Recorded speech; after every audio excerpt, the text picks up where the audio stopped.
Jerusalem. For Christians, the most important events in history took place here. The Bible says this is the city where Jesus lived his last days and was crucified. What happened here changed the world. Over 2,000 years, the city too has changed. Destroyed and reconstructed more than 20 times in as many centuries. Only fragments, traces, and ruins remain of the Jerusalem that Jesus would have known. Now, building on decades of research with state-of-the-art 3D graphic modeling, we can reveal what it would have looked like to him. The streets and gateways through which he would have walked. The complex water system which kept this desert city from thirst. The pools where some say Jesus performed miracles. The temple complex, the heart of the city and of the Jewish faith, where Jesus taught and prayed. An extraordinary piece of engineering that was razed to the ground almost as soon as it was completed. We will reveal the lost world of the Gospels, Jesus, Jerusalem.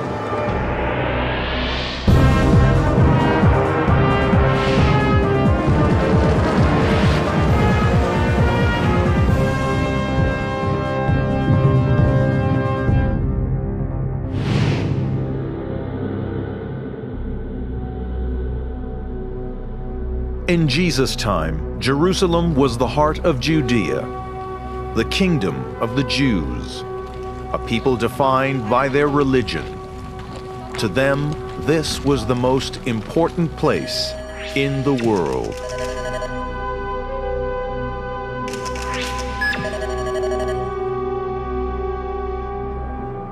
The Gospels describe 3 different occasions when Jesus came to this city.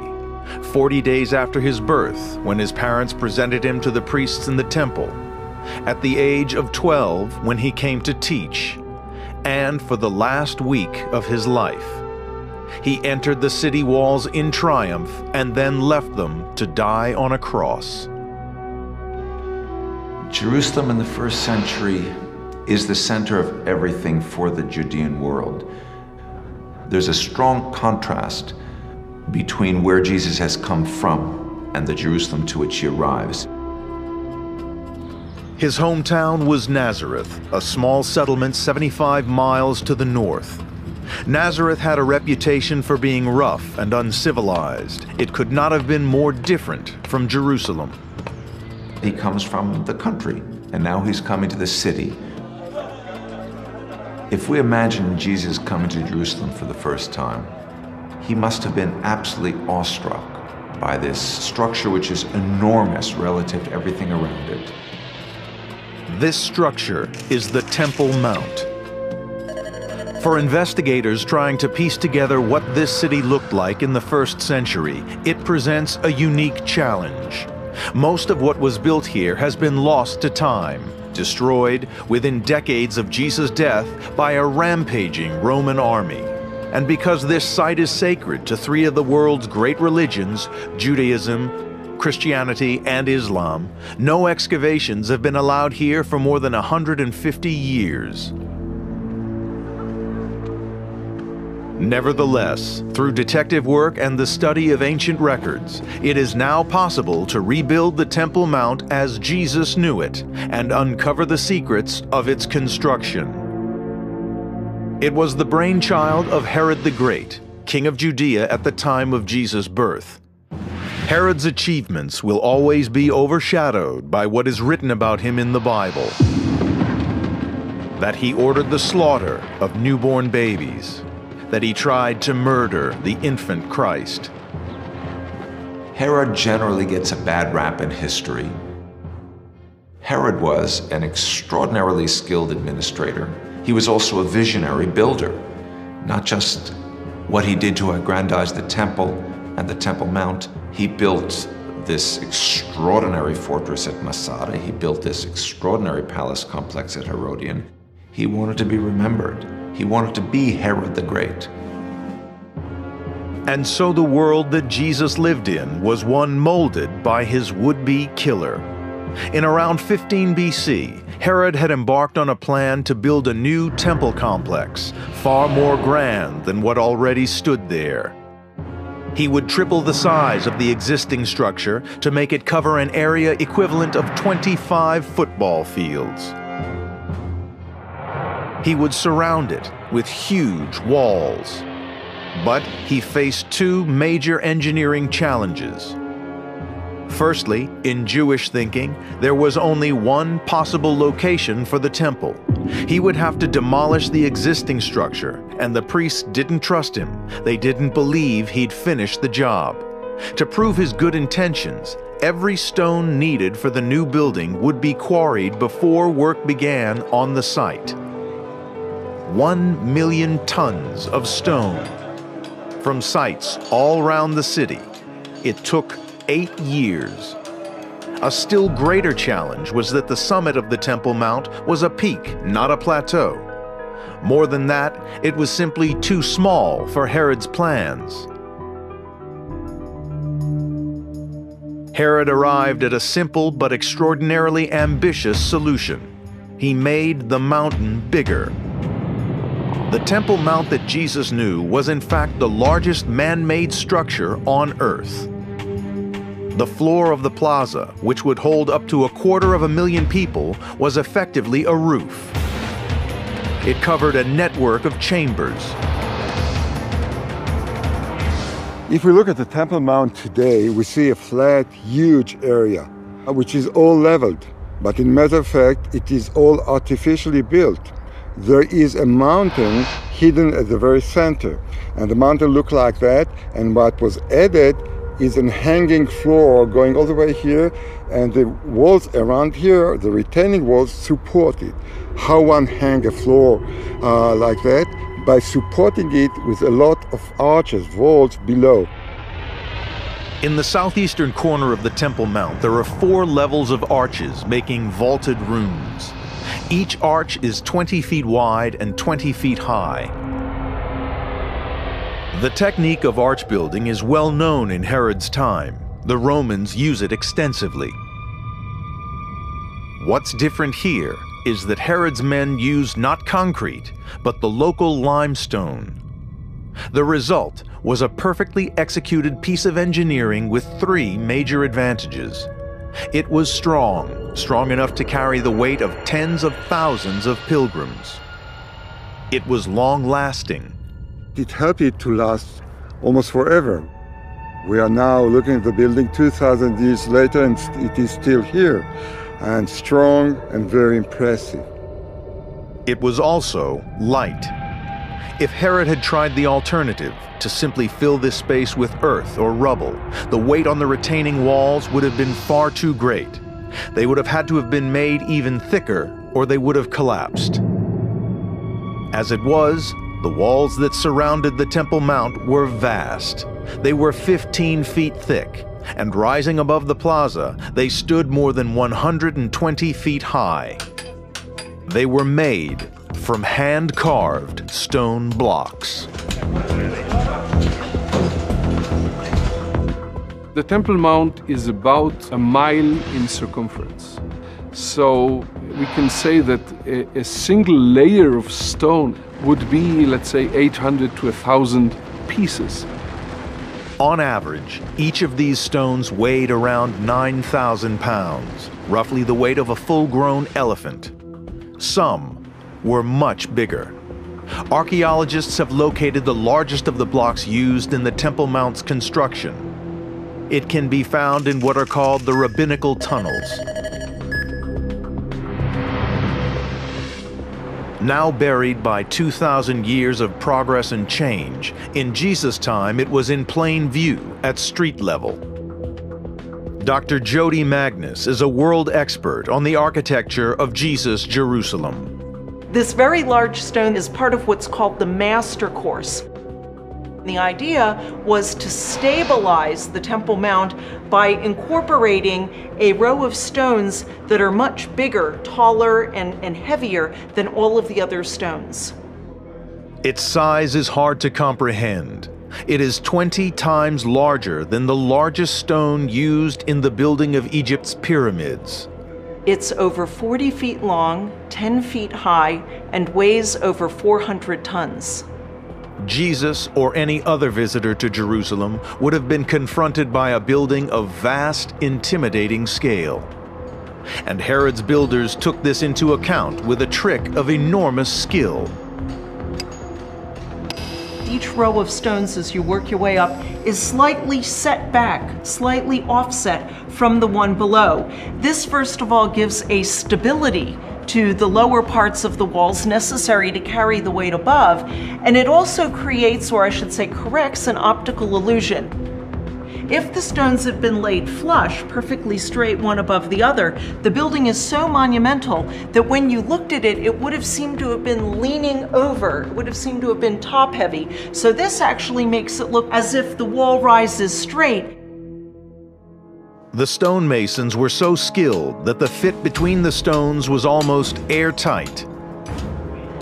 Shimon Gibson demonstrates their expertise. They were able to fit the stones close together. The stonemasons were so precise that if I tried to put this sort of $50 bill in here, I could just get it in. But that's about it, nothing else. This section of the wall has stood for 2,000 years, but engineers relied on craftsmanship, not mortar, to hold the blocks together.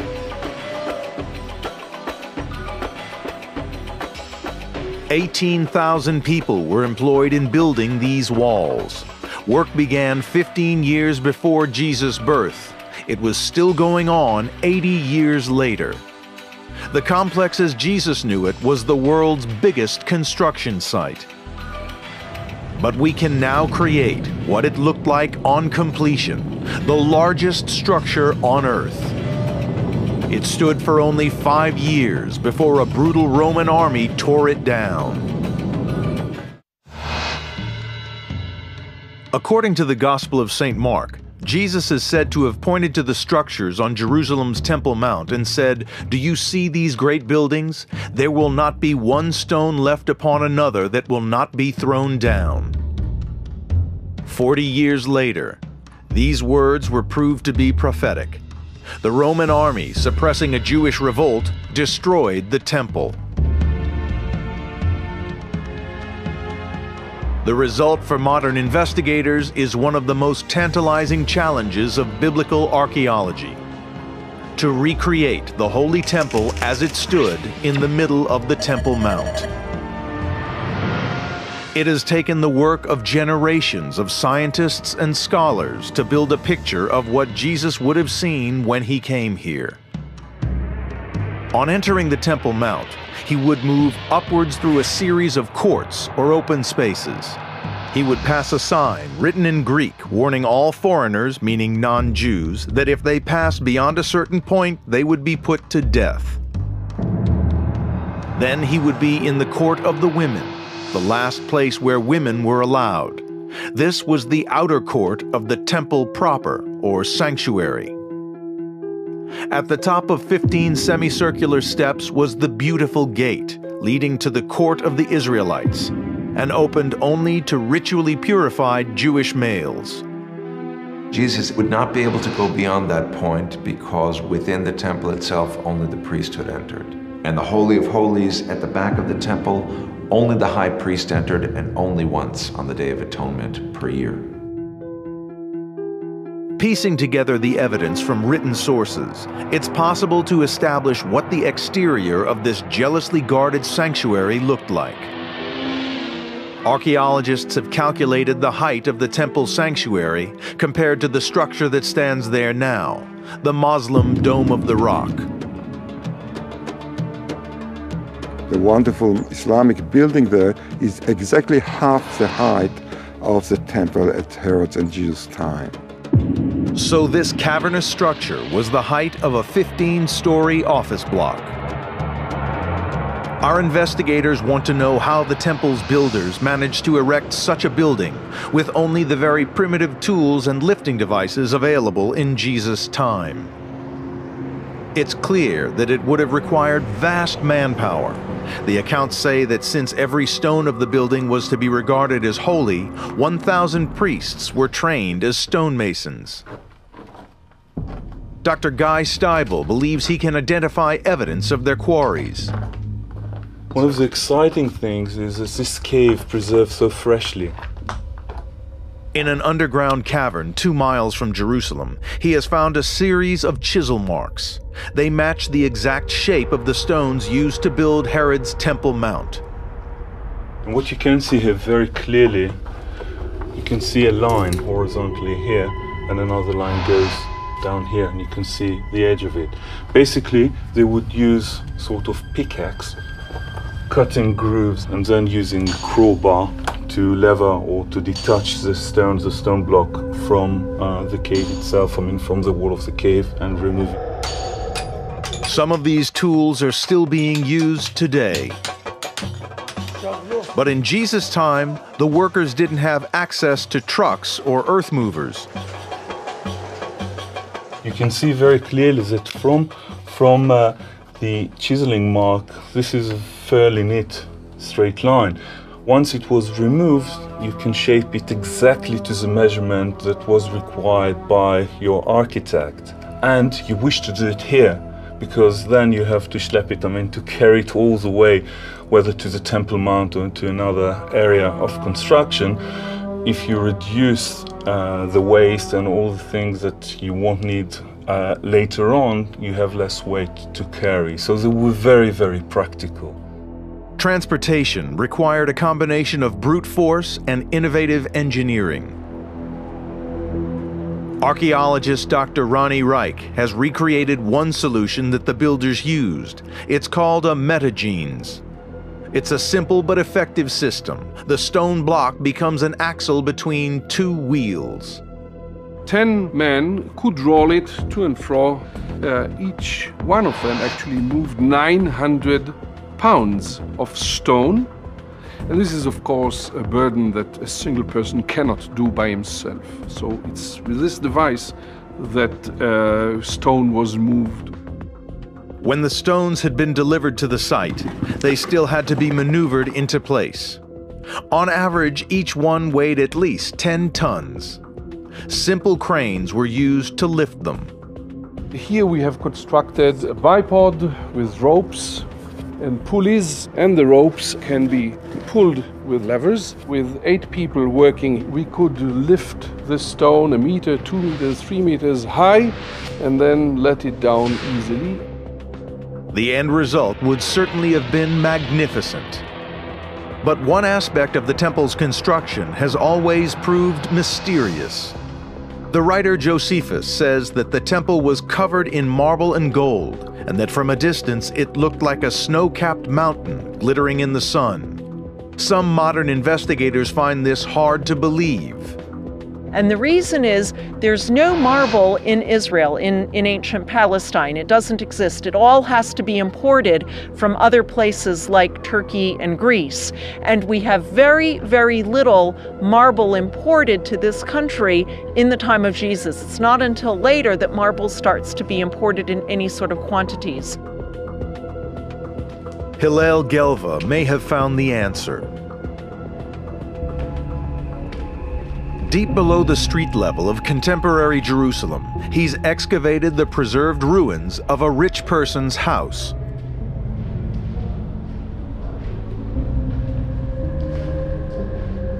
The walls and ceilings are covered with intricate designs. And these designs show that Jerusalem's builders had the skill to sculpt plaster and create the illusion of stone.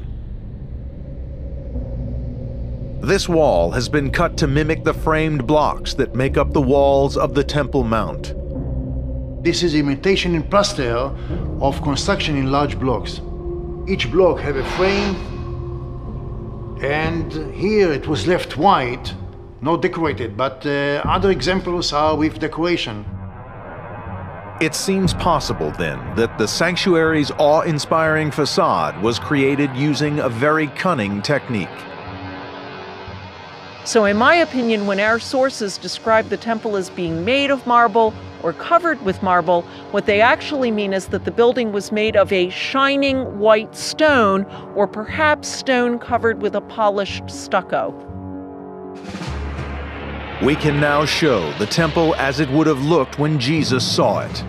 The focal point of the city, white and gold, with plumes of smoke rising from the sacrificial altars that stood in front of it. The building was a magnet for believers all over the Middle East. When Jesus came to Jerusalem for his last Passover, there may have been 250,000 other visitors there. Jerusalem struggled to cope. And while the pilgrims concerned themselves with spiritual matters, the daily life of this desert city was dictated by something much more basic: the need for water.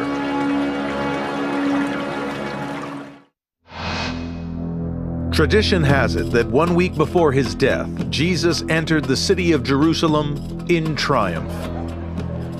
Crowds gathered to welcome him, chanting and waving palms. Many of the people were his followers, but the city was already full of people come to celebrate the feast of Passover. The normal population of Jerusalem around the time of Jesus is probably well under 30,000.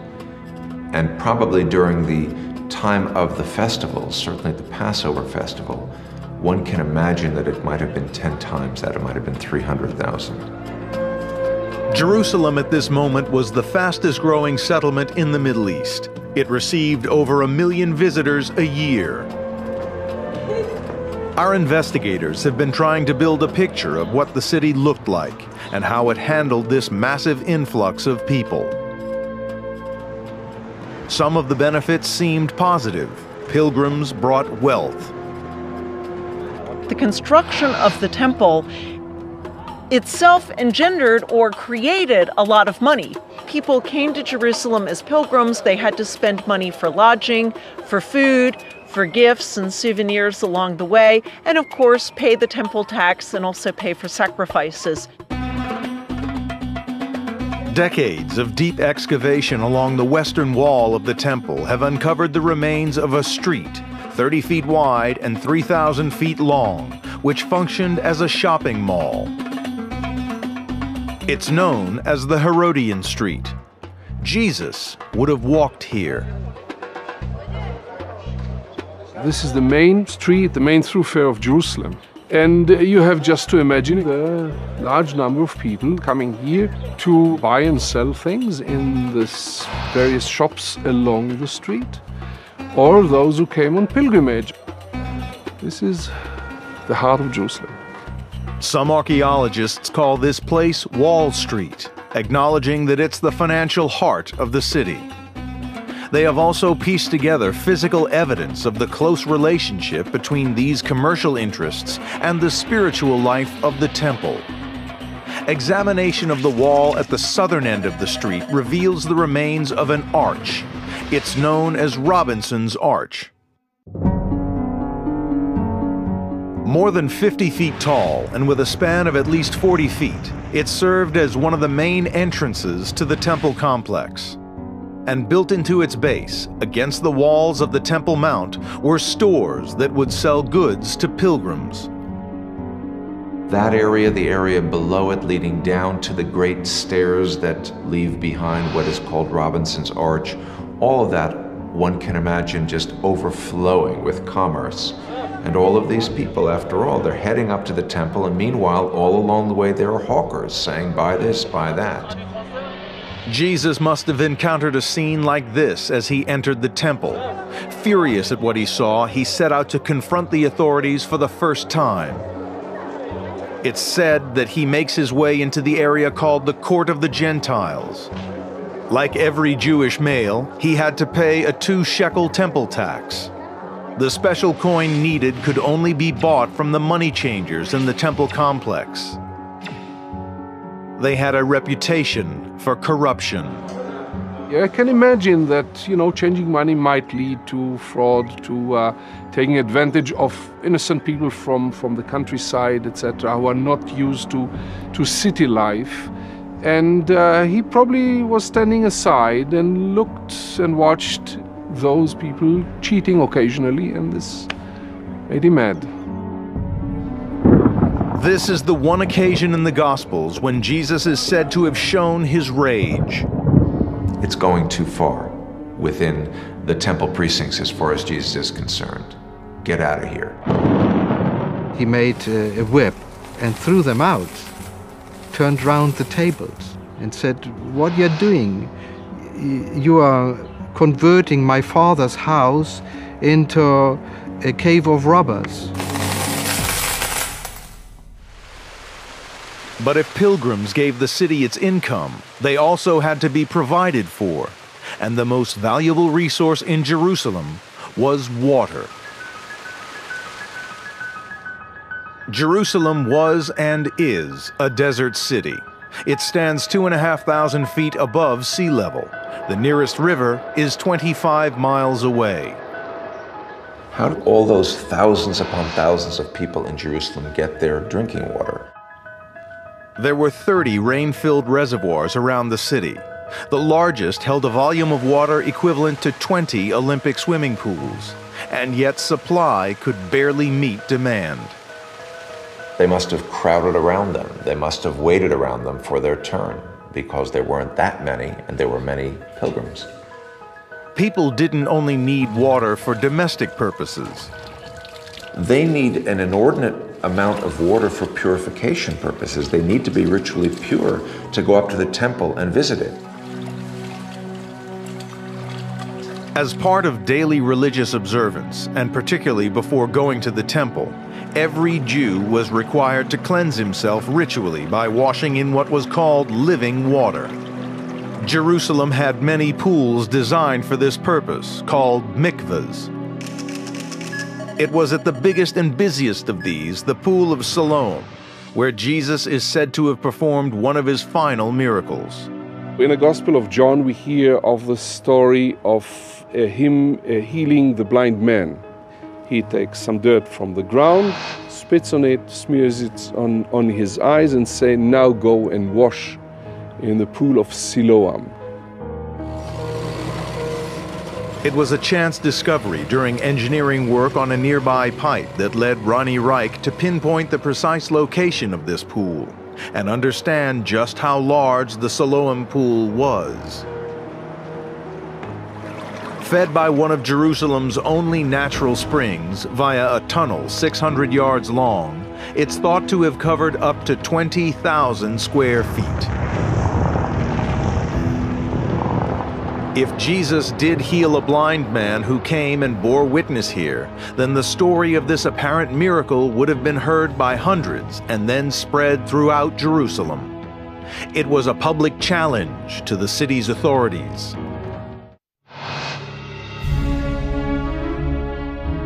As investigators, archaeologists, and biblical scholars try to understand the unique metropolis that was Jerusalem in the time of Jesus, an extraordinary picture is emerging.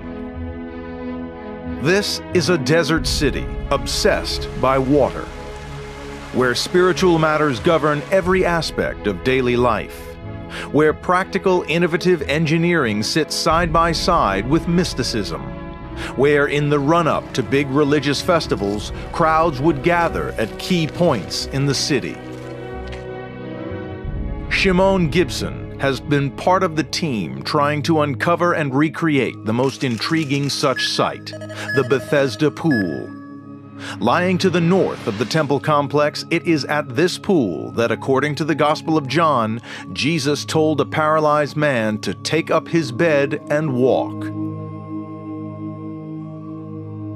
Archaeologists have dug down 40 feet through 2,000 years of rubble to uncover the place as Jesus would have seen it. What's fascinating is that even before he came here, this pool was said to have healing powers. Jesus comes to the Bethesda pool, and there was a whole lineup of elderly people, of crippled people, of blinded people, and they're waiting essentially to get their turn in the pool. The man who Jesus cured is said to have waited years for a chance to bathe in the waters here. And what Shimon Gibson discovers fits the story. The steps from the time of Jesus are very well preserved. As you can see, there's a flight of steps here with a landing between each set of steps. These landings fit in very well with the Gospel of John's story, that the infirm were brought in to the pool itself and that Jesus then enacted his miracles.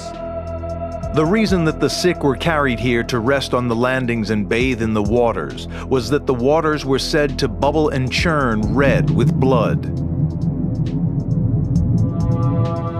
Shimon Gibson investigates the hidden system of tunnels and shafts which regulated the flow of water into the pool of Bethesda.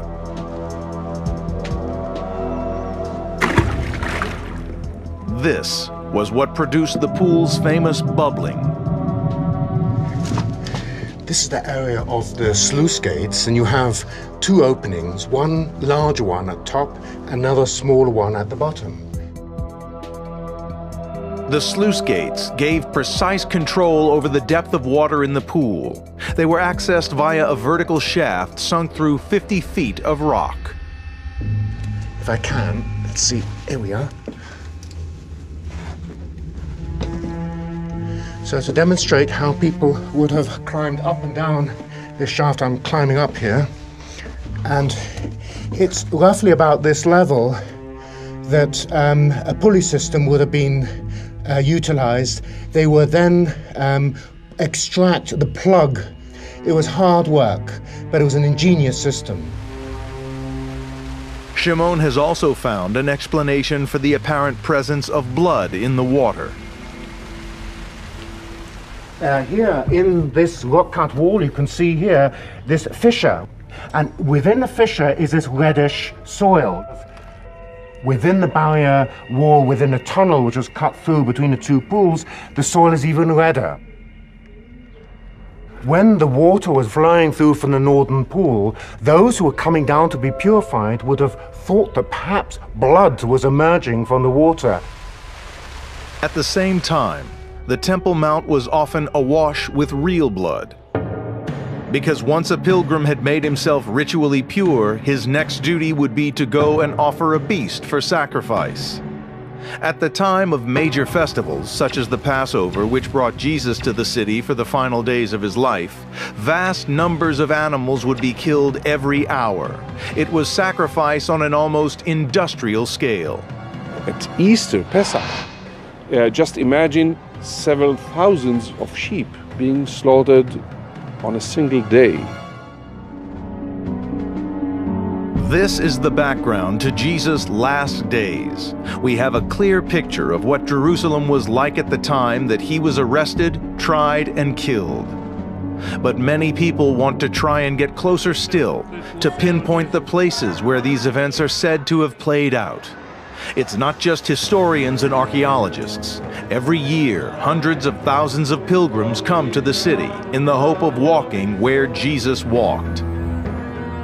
But through 2,000 years of rebuilding and change, the city has grown, and so have the stories. It's become hard to separate reality from myth. A clear example is the site where Jesus ate his Passover meal.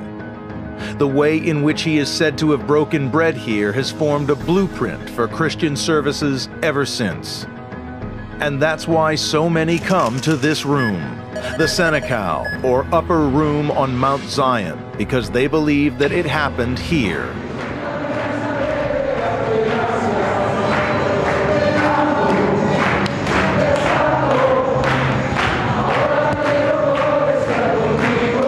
The architecture of the room that is today identified as the site of the Last Supper is clearly much later than the time of Jesus. The arches, or the vaults of the room, which are ribbed, are distinctively Crusader in style. And that's an architecture that won't come along for another 1,000 years after the time of Jesus.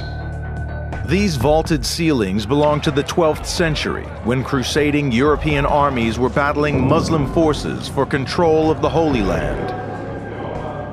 We have no archaeological evidence that the Last Supper took place in this room or even on the site where the room is located. It's just a tradition that has come to identify this spot as the site of the Last Supper.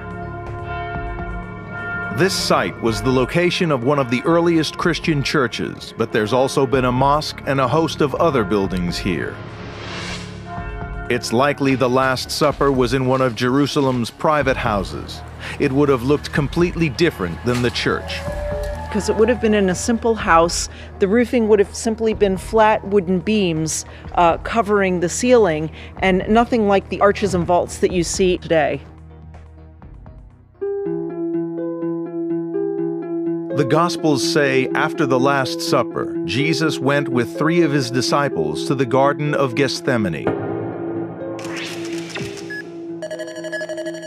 Again, it's difficult to ascertain the precise location, but it's clear that this was at the foot of what is now called the Mount of Olives. Gethsemane means olive press. Well, the Garden of Gethsemane seems to be a small enclosure up towards what we now call the Mount of Olives, northeast of the Temple Mount, northeast of the city. And that seems to be the place out to which Jesus went to pray on the night before he was captured. After a night spent in meditation, he is seized by men acting for the temple authorities. Jesus is apparently apprehended in the Garden of Gethsemane just before dawn, that darkest hour before the dawn.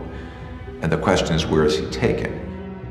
This is the final challenge for investigators, to map the sequence of events known as the Passion of Christ. 2,000 years on, they will try to retrace the path that led to Jesus' crucifixion.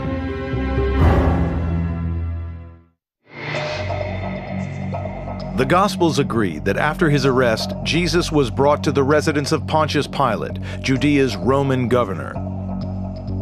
This makes historical sense. The Roman Empire had a tight grip on this city.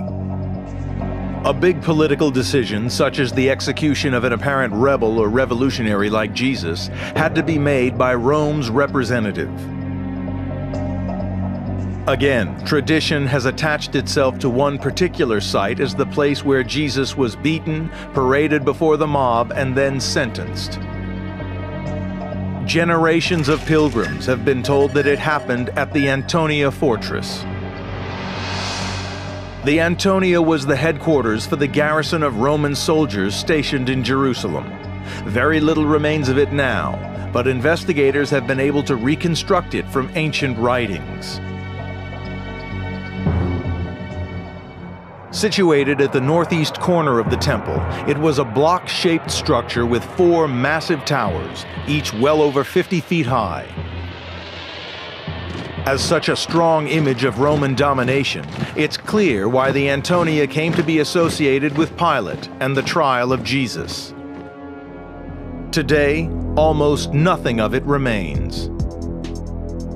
Looking for hard evidence, Jody Magnus heads to a paved area identified as the Lithostratus, supposedly attached to the fortress and the place where Jesus was crowned with thorns. The Lithostratus is mentioned in the Gospels as the site where Jesus was sentenced to death by Pontius Pilate, and so modern Christian pilgrims to Jerusalem revere this site. The problem is that the science just doesn't support this part of the traditional story. In fact, we know from archaeology that this pavement didn't exist in the time of Jesus. It was laid later in the 2nd century AD by the Emperor Hadrian as part of a marketplace that he built here. For centuries now, pilgrims have walked a route beginning at the Antonia, down which Jesus is said to have carried his cross. This route is called the Via Dolorosa, the Way of Sorrows. By tradition now, we have adopted 14 stations where people stop to remember what Jesus has suffered.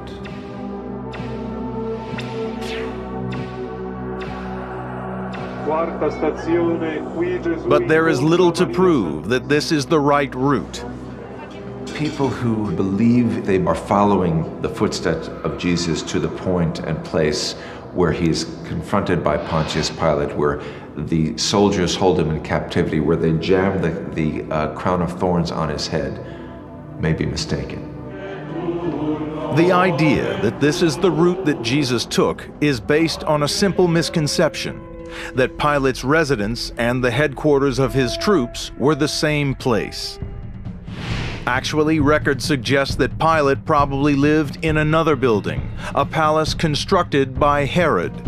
We now know that contrary to medieval tradition, the trial of Jesus would have taken place within the old palace of Herod the Great, the Praetorium, where the governor Pontius Pilate, coming up from Caesarea, would have been lodged.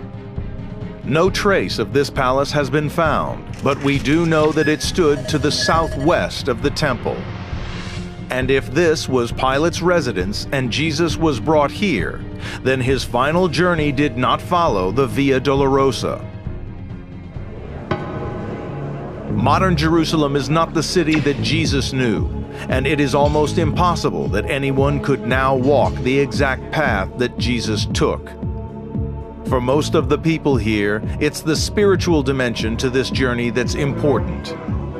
And yet, remarkably, there is strong evidence to suggest that we do know where Jesus was killed and buried. Scripture talks about Golgotha, the place of the skulls, as the place where Jesus died. Today, as they have done for 1,500 years, believers say that place was here, where the Church of the Holy Sepulchre stands in the center of Jerusalem.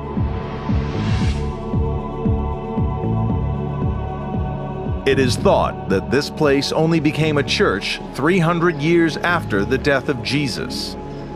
But some scholars have argued that it couldn't be the true site of Jesus' death and burial, because the Gospel says that these events took place outside the city walls, since Jewish law forbade either execution or burial inside the city. In the case of Jerusalem, the configuration of the city was different then, and that the site of Golgotha was outside the city at the time of Jesus, but subsequently, of course, it's within the bounds of the city. What we do know based on archaeological excavations is that the area of the Church of the Holy Sepulchre, in particular the rotunda, was part of a larger cemetery. In other words, this was an area that was beyond the city walls. It was not within the city. At a spot on the edge of the church, Jody Magnus finds proof that burials did take place on this site 2,000 years ago. What we see here is an example of a typical Jewish tomb in Jerusalem in the time of Jesus. These tombs were typically rock-cut tombs with burial niches or loculi cut into the walls of the burial chambers. All the facts fit.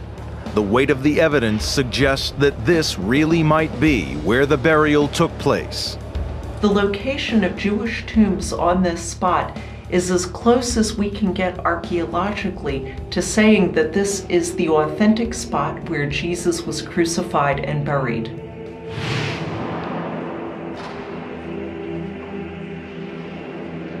Jerusalem is an extraordinary city today, and we can reconstruct a detailed picture of what it was like 2,000 years ago. We're capable of reconstructing first century Jerusalem physically and spiritually. Some of those remains we have to dig up. They're hidden underneath the soil, but others are there. They're still a central part of the city of Jerusalem.